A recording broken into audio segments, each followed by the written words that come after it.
checkered, there is hope for salvation. Moving ever forward, standing still would be a crime. Let there be peace and justice in our time. Listen to the voiceless, the tales you've never heard. Champion the choiceless, you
You're tuned in to the Eye on Global Politics radio show, coming at you live from the heart of Oregon's Willamette Valley, broadcasting around the world on eyonglobalpolitics.com. Here's your host for the next hour, Dr. Paul F.J. Aranyas.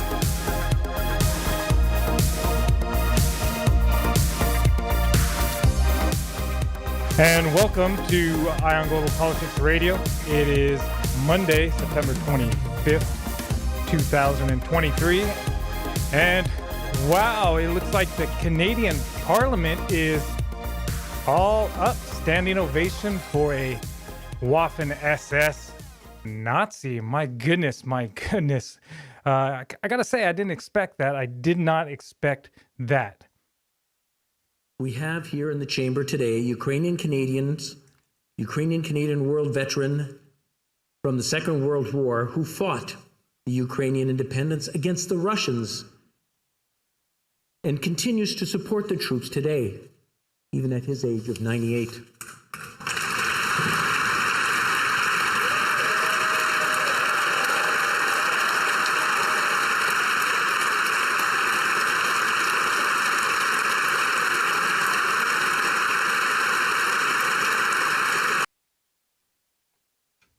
All right, that's enough. They went on for a little bit more with the applause. That is ridiculous. First of all, there were 1 million Canadians that signed up in World War II to fight against Hitler, and 100,000 of them came back either dead or wounded or are buried in Normandy, slaughtered on the beach, Juno Beach, tortured, and then shot with a firing squad. And here you have Prime Minister Justin Trudeau and Zelensky on the floor of the House of Commons in Canada, honoring a Yaroslav Hunker, I'm used to saying neo-Nazi, a Nazi, Waffen-SS, 14th Division, under Hitler's command, responsible for thousands of torturous, murderous deaths of Jews, Poles, partisans, ordinary Ukrainians that didn't want to collaborate with Hitler. And the Friends of the Seaman Wiesenthal Center issued a statement along with other prominent Jewish organizations. And it read, the fact that a veteran who served in a Nazi military unit was invited to and given a standing ovation in Parliament is shocking. At a time of rising anti-Semitism and Holocaust distortion, it is incredibly disturbing to see Canada's Parliament rise to applaud an individual who was a member of a unit in the Waffen-SS, a Nazi military branch responsible for the murder of Jews and others, and that was declared a criminal organization during the Nuremberg trials. There should be no confusion that this unit was responsible for the mass murder of innocent civilians with a level of brutality and malice that is unimaginable. An apology is owed to every Holocaust survivor and veteran of the Second World War who fought the Nazis, and an explanation must be provided as to how this individual entered the hallowed halls of Canadian Parliament and received recognition from the Speaker of the House and a standing ovation. I'll tell you how it happened. First, let's get to the apology coming today and damage control by the House Speaker and members of the Canadian government. I want to make it clear that it was my decision, and my decision alone. This was a constituent who wanted to wanted to be here. And I recognized him. It was my decision. And I apologize profusely. I cannot tell you how regretful it is. And it may not be good enough for some of you, and for that I apologize.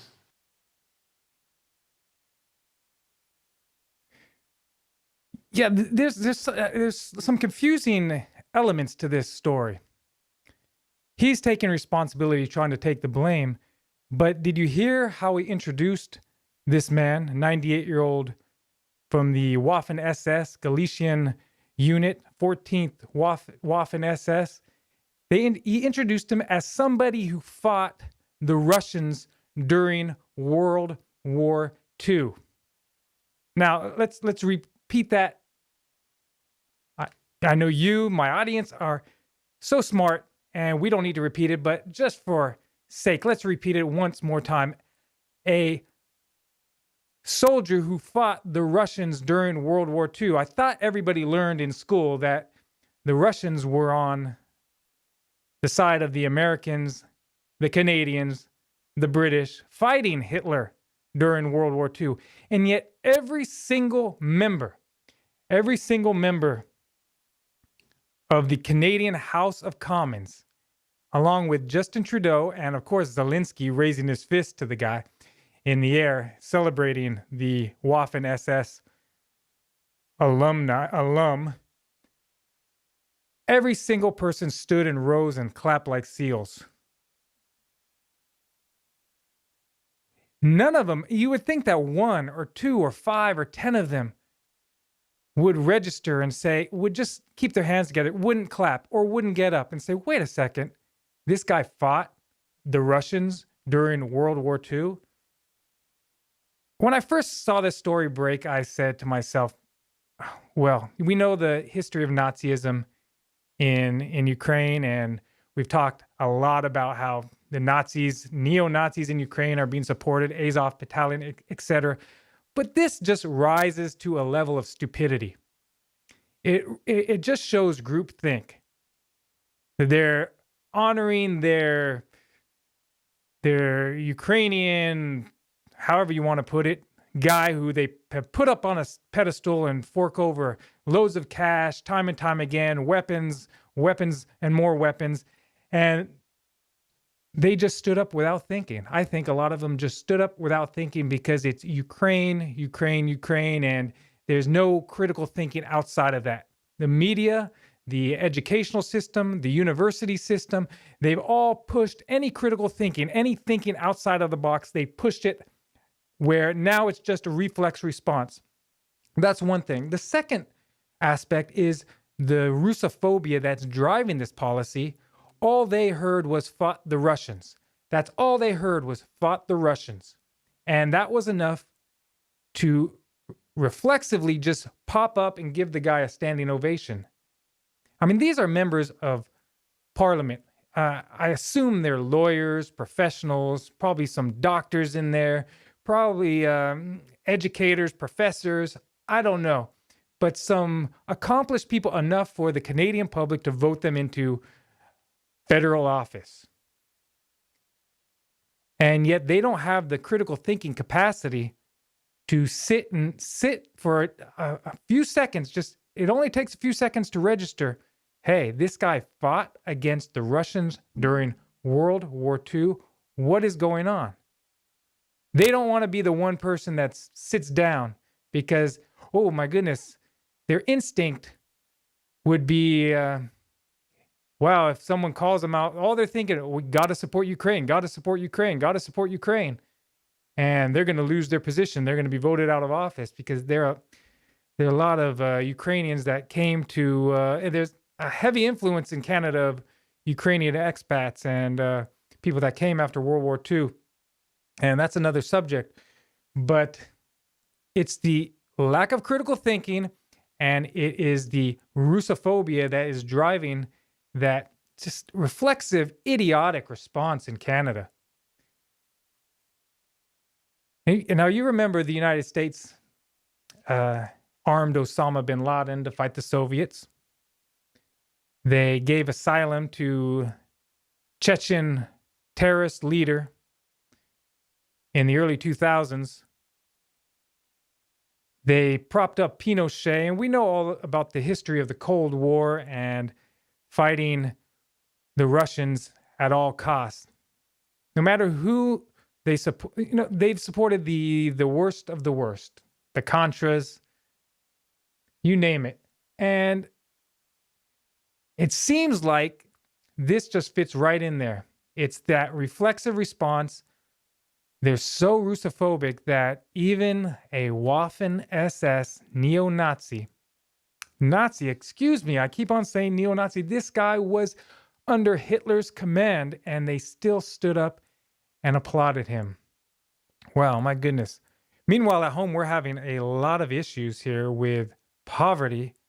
And Michelle Book, CEO of the Iowa Food Bank, August was another record-breaking month for us. We distributed over 2 million pounds of food in August to food insecure Iowans. The need has just grown explosively since April of 2022, when COVID-era relief, those programs sunsetted. State of Iowa decided to diminish their unemployment benefits. In Iowa, about 46% of our kids get free and reduced breakfast and lunch. I think the number of kids that are eligible for free and reduced lunch in Iowa is much bigger. Book also told me. And that was Local News Iowa with Michelle Book, CEO of the Iowa Food Bank. And Cory Booker was speaking to that, Senator from New Jersey, Cory Booker, speaking about the child tax credit expiring, and But he has some inconsistencies in his thinking. The child tax credit, which really helped about 85% of American families got a benefit. It is technically the biggest middle class tax cut we've had in a generation. And because it was a fully refundable tax credit, it virtually cut our poverty rate in America in half, our child poverty rate, which reveals the moral obscenity that our child poverty in this country is not inevitable. It is a policy decision. We do not have to tolerate this level of poverty, and every dollar we spend getting a child above the poverty line saves taxpayers about $5, because children above the poverty line have less engagement with the police, have less engagement with hospital emergency rooms. He's absolutely right, Senator Cory Booker from New Jersey, Democrat.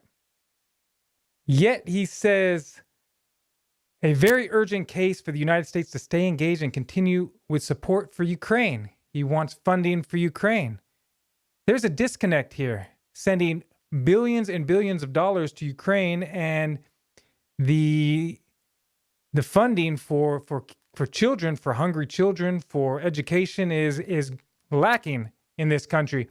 And there is a direct connection. And Eisenhower spoke to it in his farewell address. And it's amazing that it's just ignored time and time again, the extreme levels that the military-industrial complex has sunk into, and the bidding that the U.S. members of the Senate do for the military-industrial complex is just outrageous these days. And Eisenhower spoke to it. In the councils of government, we must guard against the acquisition of unwanted influence, whether sought or unsought, by the military-industrial complex. By the military-industrial complex. Every gun that is made, every warship launched, every rocket fired signifies, in the final sense, a theft from those who hunger and are not fed, those who are cold and are not clothed. This world in arms is not spending money alone. It is spending the sweat of its laborers, the genius of its scientists, the hopes of its children. The cost of one modern heavy bomber is this: a modern brick school in more than 30 cities. It is 2 electric power plants, each serving a town of 60,000 population. It is 2 fine, fully equipped hospitals. It is some 50 miles of concrete. We pay for a single fighter plane with 500,000 bushels of wheat. We pay for a single destroyer with new homes that could have housed more than 8,000 people. That's President Dwight Eisenhower, his farewell address, his famous speech on the military-industrial complex. And we're there. It's on steroids now, completely on steroids, where the military-industrial complex is fighting a proxy war while people in Iowa, and I chose to highlight Iowa today. That's middle America. You know, people want to criticize big cities or urban life or the coast or whatever. It's everywhere in the United States. It's in Iowa. It's in Minnesota. it's in California, it's in New York, and the priorities are all out of whack. Meantime, Volodymyr Zelensky is coming hat in hand, asking for U.S. taxpayer dollars for more and more war, unwilling to writing into law that he will not even negotiate with President Vladimir Putin and the Kremlin. He just won't do it. And the U.S. won't do it. Canada won't do it. NATO and the European governments won't do it. They're not, no diplomatic blitz. They're not even making an effort because they want to defeat Russia any way necessary. And the Canadian Parliament just showed that their reflexive Russophobic attitude is so vitriolic that they'll give a standing ovation to a Waffen SS veteran who, quote unquote, fought the Russians during World War II. That's sad. And in listening to 60 Minutes yesterday, I heard a Ukrainian soldier. He was asked, what about U.S. taxpayers? They're dealing with things at home. They have their own needs. We have our own needs here. What would you say to U.S. taxpayers in the States about funding? And this is what he said. Ukrainians pay their lives. And I believe and I hope that their lives cost much more than money, much more than taxpayers' money. Hold up, Mr. Ukrainian soldier. Hold up there 1 second. There are people in this country, in the United States, that are paying with their lives. Homeless people don't pay with their lives when they're sleeping out in the cold and dying in the elements from disease and from cold weather. People don't die when they're malnourished and are susceptible to all kinds of ailments that they're not covered by healthcare in this country because the funding's not there. They don't want to fund universal healthcare. People don't die in this country when they drink lead in Flint, Michigan, or they get cancer because they're living next to a power plant or some place that's polluting their water, that's not being funded by tax dollars. Okay, there's a war there that can be stopped because they want their borders from a certain point of time, 1991, when Crimea is historically been Russian. And they want all their quote unquote land back before they even talk with the Kremlin. They can have a diplomatic blitz. They can get a government in there that's not an extremist government that doesn't arm and fund neo-Nazis and the government's not filled with neo-Nazis. They can do that. The Ukrainians can do that. The West can push the Ukrainians to do that. The West can advocate for that. And they can stop dying. Okay? But that's U.S. taxpayer money. That's U.S. taxpayer dollars. And there are people dying in this country. There are people dying in this country. Ukrainians chose to wage an 8-year war against their own people in the East. And like I said, this is a tragedy. This is a tragic war. And a lot of Ukrainians, innocent people, innocent Russians across the border, and any victim of war, it's a tragedy. And I'm against war completely. But you have to understand, I'll say it time and time again, you have to understand the root causes of the war if you want to solve and prevent war, and you have to analyze the war. And Ukraine is not a victim. The government is not a victim. They instigated this war with the backing of the US and Europe. And they can end it. And they can end it by having some common sense negotiating points where they say, hey, look, Crimea's always been Russian. The people in the Donbass don't want to be with Ukraine. They wouldn't have rose up and tried to become autonomous if they wanted to be part of Ukraine. They want to be independent or with Russia, and they do not want to be subject to the illegitimate government in Kiev. So these are some common sense starting point negotiating points where Ukrainians don't have to be killed, okay? So that soldier should focus on that, focus on the shortcomings of his own government, and understand that those tax dollars being spent on armaments, $850,000 for one ATACMS missile, Army tactical missile, $850,000. And now they're giving ATACMS to, it'll be a limited supply, but they're giving them, President Biden has said, we'll give ATACMS. These are long-range missiles between 180 to 190 miles range, and they can carry either submunition, like cluster bombs, or one large explosive. And Ukraine has been asking for them for a while, but the United States has been concerned with their own stockpiles and escalating the conflict with what will Russia do in response.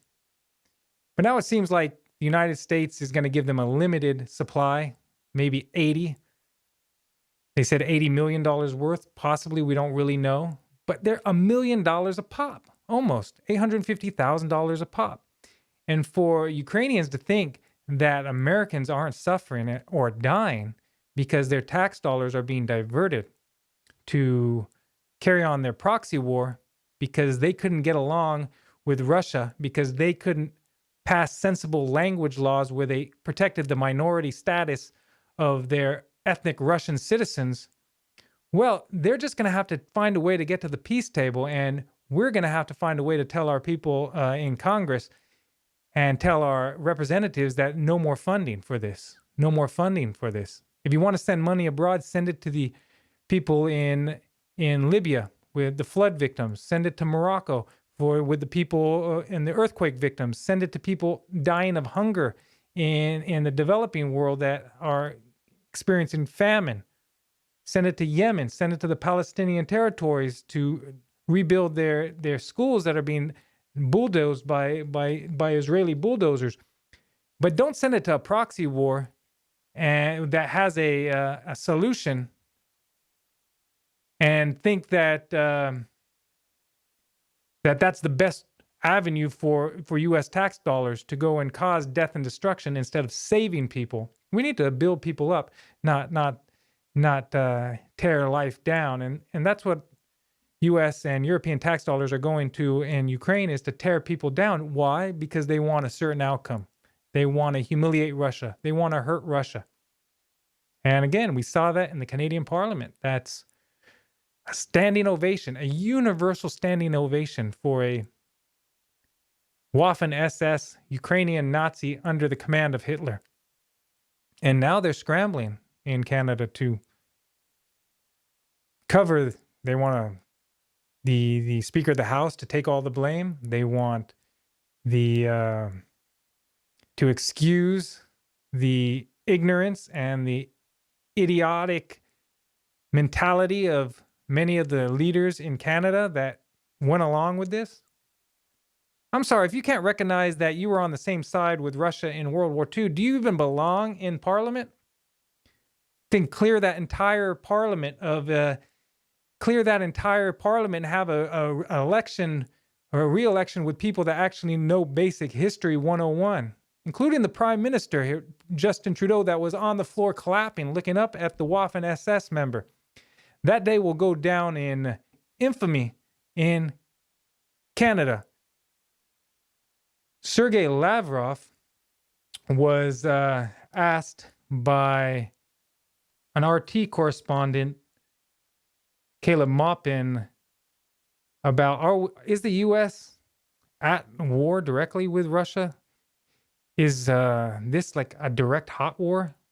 The United States and NATO seem to be crossing a lot of red lines, but here's what Sergei Lavrov and Caleb Maupin asked Sergei Lavrov at the United Nations this week. approve the next tranche of U.S. security assistance. When it comes to the recent attacks on Crimea, there was a U.S. reconnaissance plane that was spotted in the area, and this points to the fact that the USA could have been directly involved providing data. In addition to that, we now have this promise from Biden to send long-range ATACMS missiles. So at what point does the United States become a partisan of this conflict? At what point does this actually become a direct conflict with the United States, not simply a proxy conflict via Ukraine? When do we define the United States as being involved? There are legal norms pursuant to which a country is identified as being a direct party to hostilities, and we and Western countries are doing everything possible to avoid them, not to mention them. But the fact that they are effectively engaged in hostilities with us using the Ukrainians as fodder, we see that those who are here present, those who have even the slightest interest in the huge flow of information that and analytical material that is emerging in connection with the Ukrainian situation, they know perfectly well that Americans and the British and many others are engaged in hostilities. They are waging war, first and foremost, through the deliveries of more and more volumes and quantities of weapons. Today, in the statement at the General Assembly, I mentioned the figures about $170 billion at least being invested in Ukraine alone.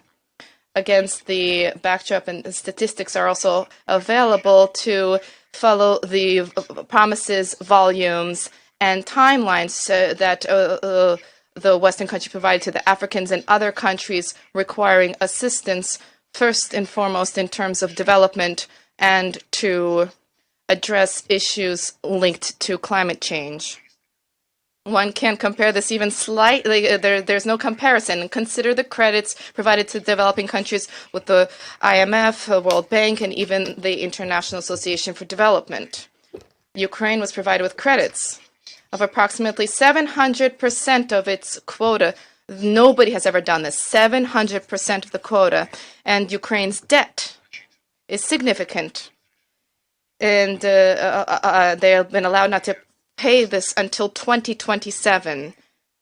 Such concessional and quick decisions are not taken were never ever taken with respect to any other country. But so on the weaponry, that's clear. Turning to instructors, that's also clear. There are training of instructors in Poland, in Germany, in the United Kingdom. I am certain that there are instructors working in large quantities on Ukrainian soil as well.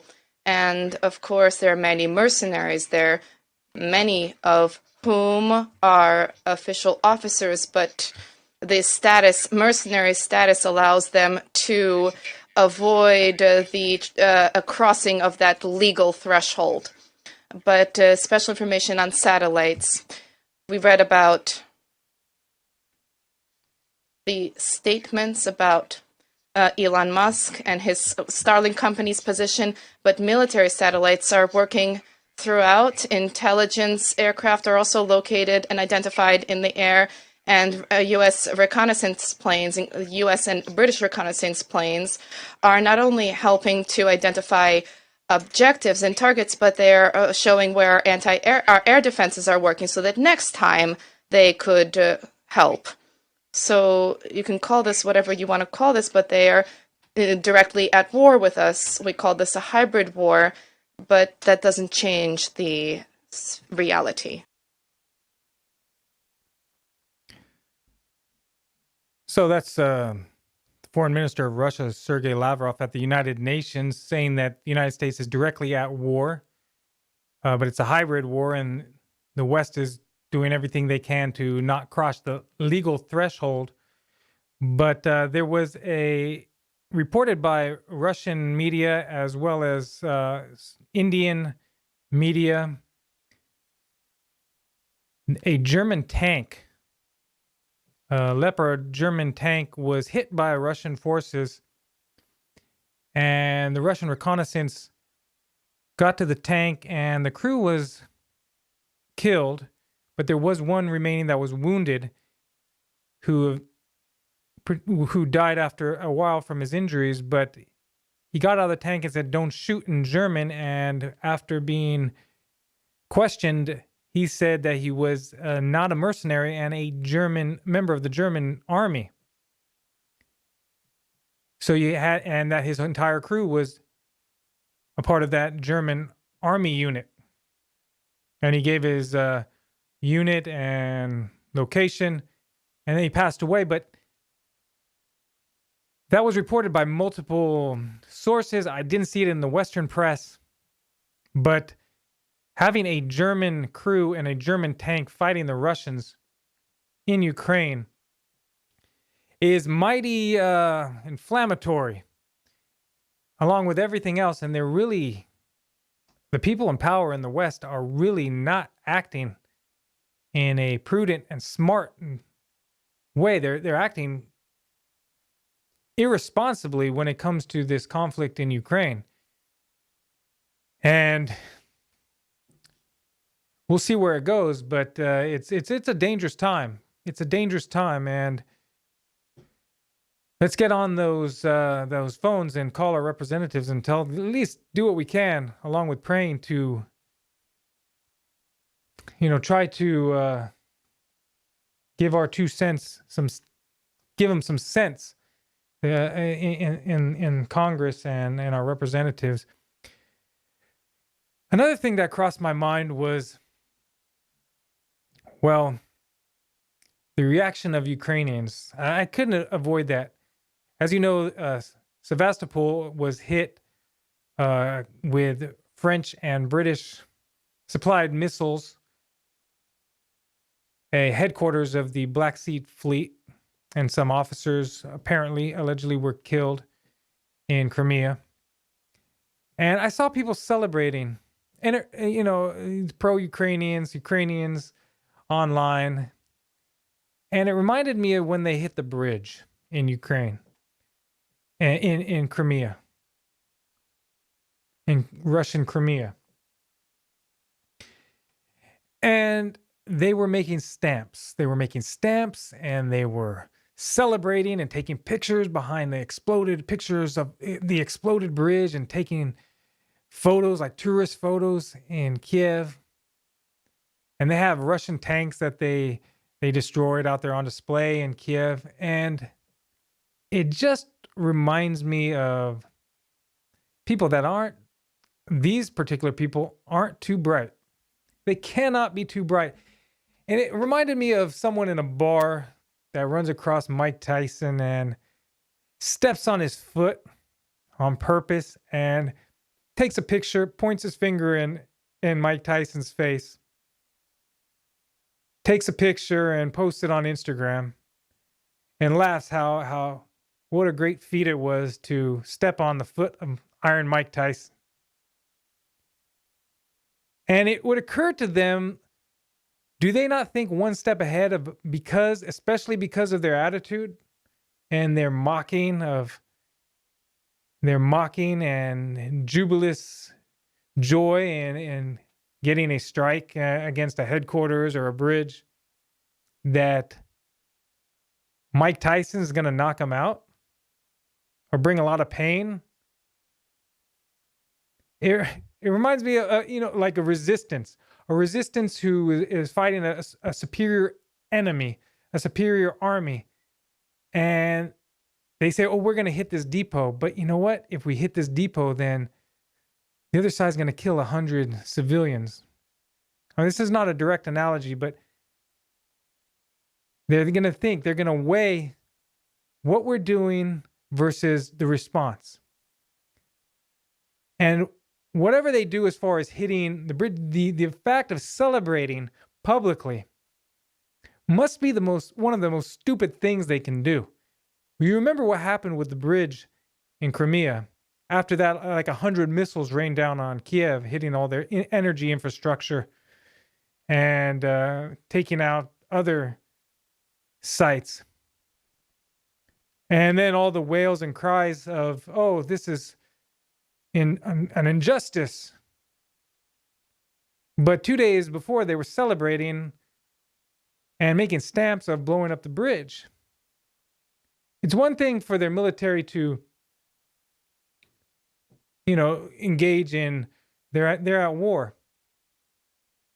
it's another thing for them to be celebrating and making stamps over stepping on Mike Tyson's foot and not knowing, and they have to understand what's coming next.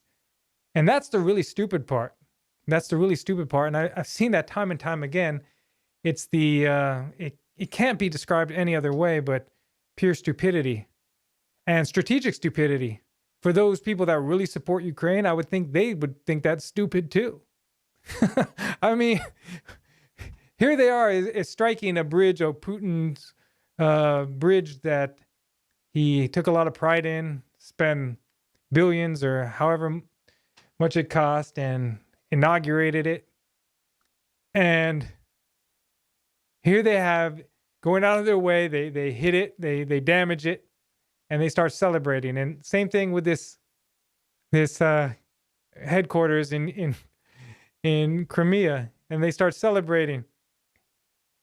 And you got to wonder if they're operating on a full deck here, because then the pain comes and they wonder, whoa, well, was it worth it? Was it worth it? Did it make that much of a difference? And now, and they're celebrating about it. And then they start crying when the retaliation comes. They need to check their own government and say, hey, peace negotiations, ceasefire, have a peace negotiations. And instead of just loading Ukrainians into this war where they're being slaughtered, 400,000 soldiers already dead right now on the Ukrainian side. 400,000. That's a sad. War is sad, I wish we would move to a point where war was thought of in a way that, it's just unimaginable to kill each other. And so all we can do is pray for peace, call our congressmen, speak the truth, call our congresswomen, speak the truth, and hope for some sanity in Western capitals. But judging by the Ukrainian, the Canadian response to a Waffen-SS veteran, giving him a standing ovation, it doesn't look like there's a lot of critical thinking or sanity in Western capitals today. We're out of time. Thanks so much for joining me. I will see you and talk to you on Wednesday. Please give a call and leave a voicemail at 1-877-871-Paul. Until next time, as always, keep the faith.